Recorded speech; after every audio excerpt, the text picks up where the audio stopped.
Hello viewers, আসসালামু আলাইকুম। আরেকটি ভিডিওতে আপনাদের সবাইকে স্বাগত জানাচ্ছি। দেখতে পাচ্ছেন এই হচ্ছে আমার সিলভিয়ার গাছটা, যাকে আমি রীতিমতো বারবার রেগুলার এই গাছটাকে আমি পিঞ্চিং করে করে এতটা ঝাঁকড়া করে তুলেছি। আর এর কিন্তু প্রত্যেকটা আগায় আগায় প্রচুর ফুল এসছে। তবে আমি একটা সবচেয়ে কষ্টের বিষয় শেয়ার করি, এটা হচ্ছে এই যে দেখুন, এখানে একটা, এই দুইটা, তিনটা, বেশ এমন 4-5টার মতন ফুলের আগাগুলো ভেঙে ফেলেছে আমার বোন।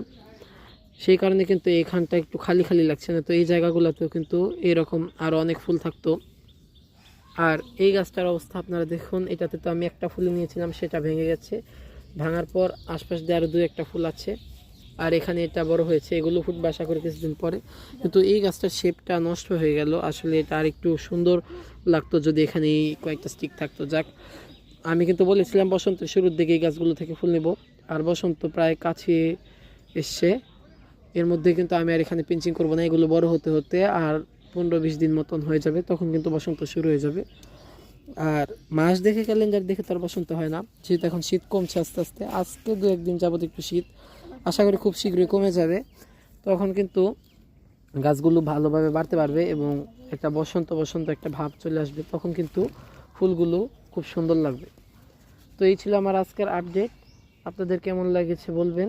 ধন্যবাদ সবাইকে। আসসালামু আলাইকুম।